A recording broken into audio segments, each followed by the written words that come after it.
are a very important staple of the Gerson therapy.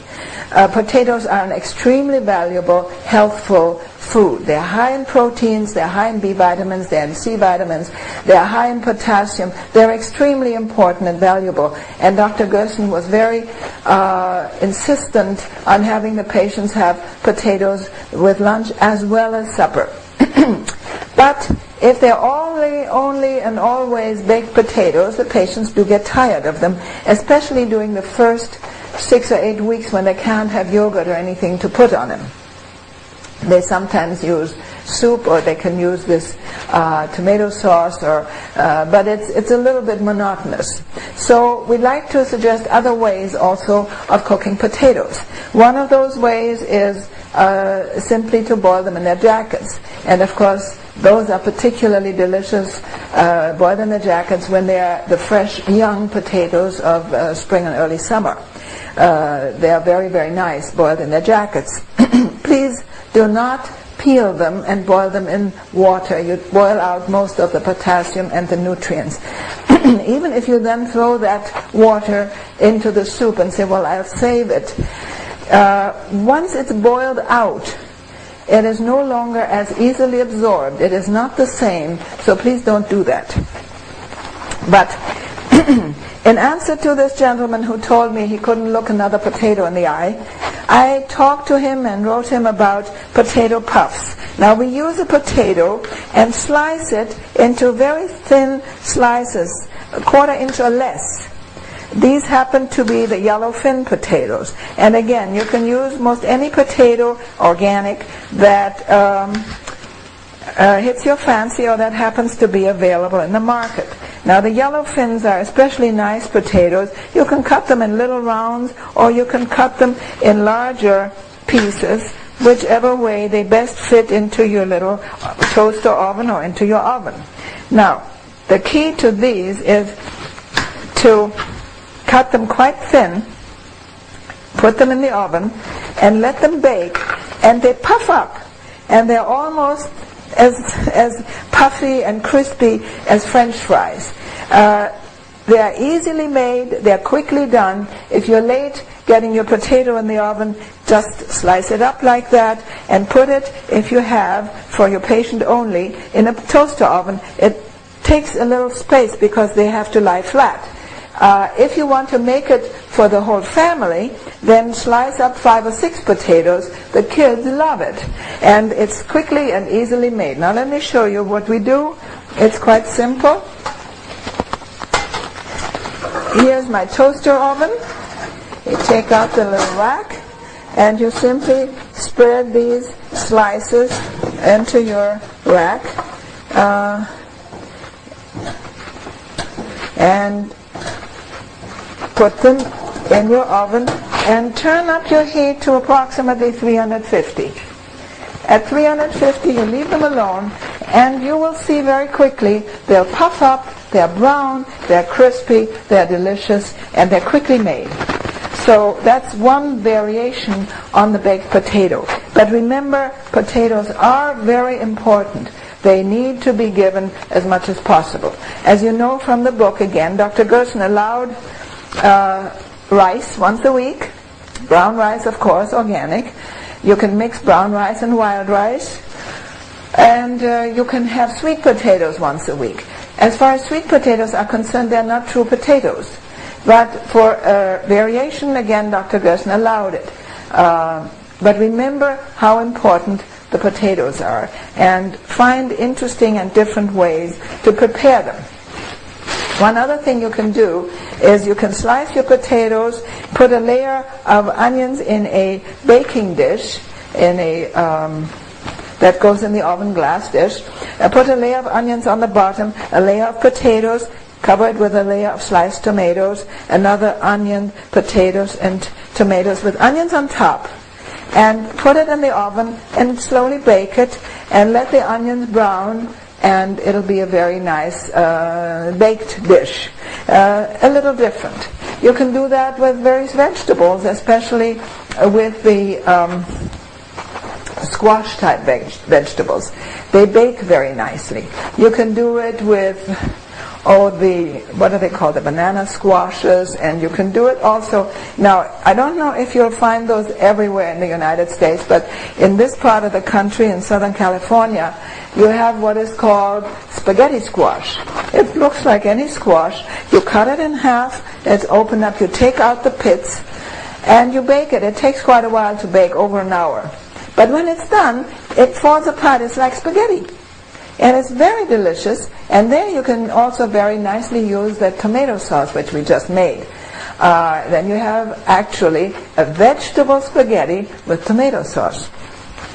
Now, just because I made the raw tomato sauce doesn't mean it's the only kind of tomato sauce you can make. I just thought that this would be something unusual, and I wanted to show it to you. You can also use simple red tomatoes, cut up maybe 4, put a large onion or 2 smaller ones, 3 smaller ones into your pan, cut in a couple of potatoes, stew it all, grind it up through your Foley mill, and of course you need garlic and a little bit of herb spices in there, and you have a tomato sauce. You can make it a little thicker or thinner depending on the amount of potatoes you put in. Naturally, you don't want to use flours, but potatoes do the job. They make a nice, thick tomato sauce. So there are many things and variations that you can use. Now, one of the things I wanted to show you, when it comes to the time when the patient is allowed to use yogurt, there are a number of different kinds of yogurt on the market. The key to healing, especially cancer patients, but many other types of chronic diseases too, the key to healing is we cannot use animal fats. Cream, butter, yogurt with any fat in it, eggs, cheese with fat in it, none of that we can use. But this yogurt is most interesting. That particular material, it's plain, there's no flavor in it. Of course, you can't use any flavored yogurt. But this yogurt is whole yogurt made from whole milk. But this milk is not homogenized. So when the yogurt is done, it has a real thickish layer of cream on top. Let me just remove the whey. Now, this cream comes off, it just peels right off. Okay? So it's very easy to remove. You get rid of the cream just in one shot like that, and you have defatted yogurt.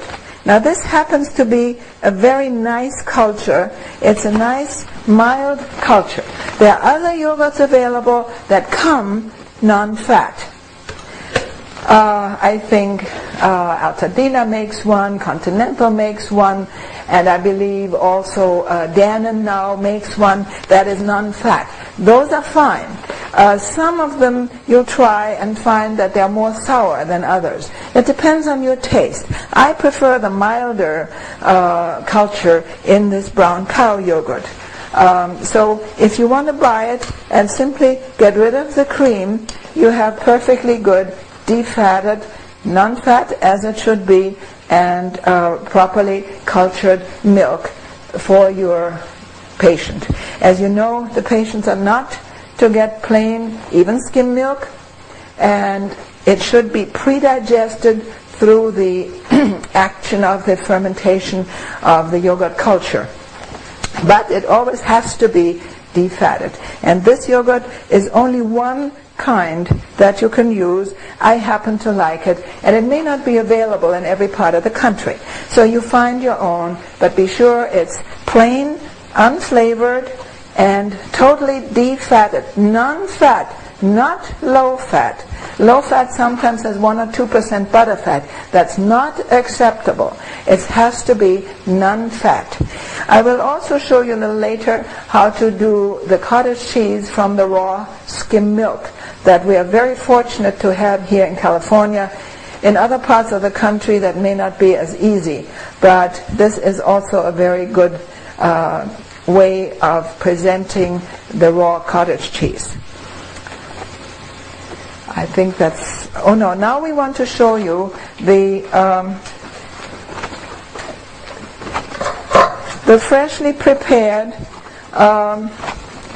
cauliflower just stewed, freshly made, and we'll put it on a plate, and we'll get our tomato sauce and put it on the cauliflower. And this is also not only a wonderfully delicious dish, but it looks so pretty because the tomato sauce has such a nice color and texture. So you simply put your tomato sauce on the cauliflower.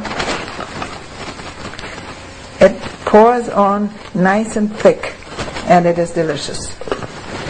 Bon appetit.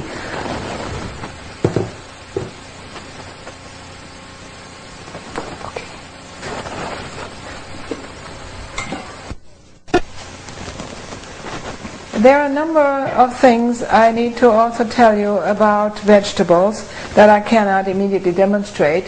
For instance, a very nice menu, and that very few people think about, is an eggplant. If you peel the eggplant and slice it into about 3/8 of an inch or half-inch slices, and put them in a glass dish, again in a casserole type thing, and perhaps with a little onion first, and then cover it with tomatoes and another layer of onion, eggplants, and tomatoes. You put that in an oven and bake it, and it's a very delicious baked eggplant dish.